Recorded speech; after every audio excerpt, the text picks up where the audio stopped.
We have a very unified House, and we have a very unified Senate. Despite President Trump's happy talk, his ambitious One Big Beautiful Bill is facing significant opposition from within his own party. I'm leaning maybe. I liked what he said about the Medicaid. Did the president change your vote, sir? He did a great job. Did he change your vote? He did a great job. But this bill, as written, is just woefully inadequate. This comprehensive legislation aims to extend and even make permanent some of Trump's 2017 tax cuts from the Tax Cuts and Jobs Act. It also aims to lift federal income tax on tips and overtime work, provide $50 billion for Trump's border wall, and cut federal spending by over $1.5 trillion. Trump went to Capitol Hill personally to stump for the bill, praising House Speaker Mike Johnson. But this man has done a fantastic job. He's a real unifier.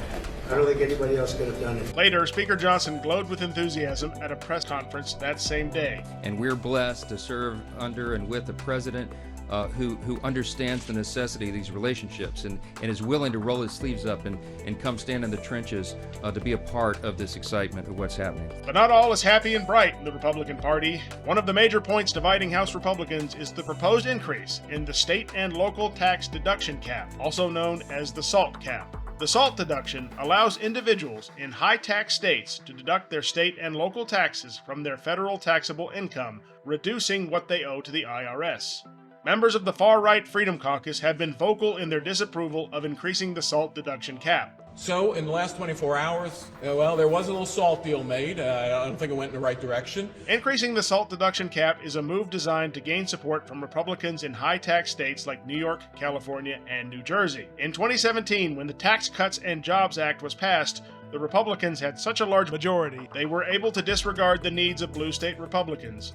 But with a razor-thin margin in 2025, that is no longer an option. Congressman Mike Lawler of New York has been one of the most vocal proponents of increasing the SALT cap.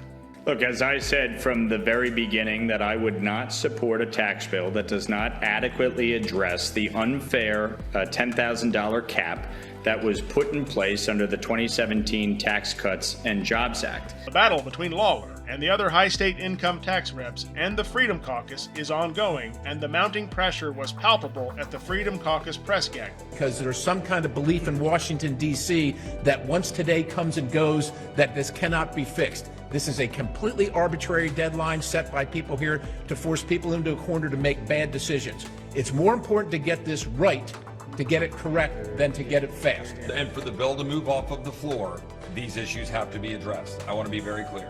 And that has to be addressed today, tomorrow, whenever we get to it, but it has to be done right, like my friend from Pennsylvania said. Whatever the deadline, Lawler shows no signs of backing down from his demands.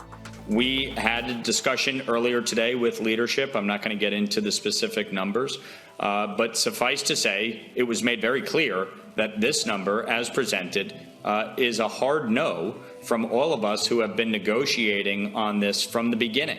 Despite these internal divisions, Speaker Johnson emphasizes the necessity of compromise to maintain party unity and advance the bill. He plans to bring the legislation to a vote as soon as possible. This is a whole of Congress response to a whole of government problem. And the results of all this work for over a year has now come to fruition. Every House Republican has engaged in the process. The White House has been involved, as you saw most recently within the last hour. The Senate has been involved. Constituent groups from around the country made their voices heard, and that's why, as the whip said, nearly 1,000 organizations have issued enthusiastic public endorsements about this legislation. As debates continue, the outcome of this bill will significantly impact the nation's fiscal and political landscape. Thank you for watching. Please like and subscribe for more fact-based analysis.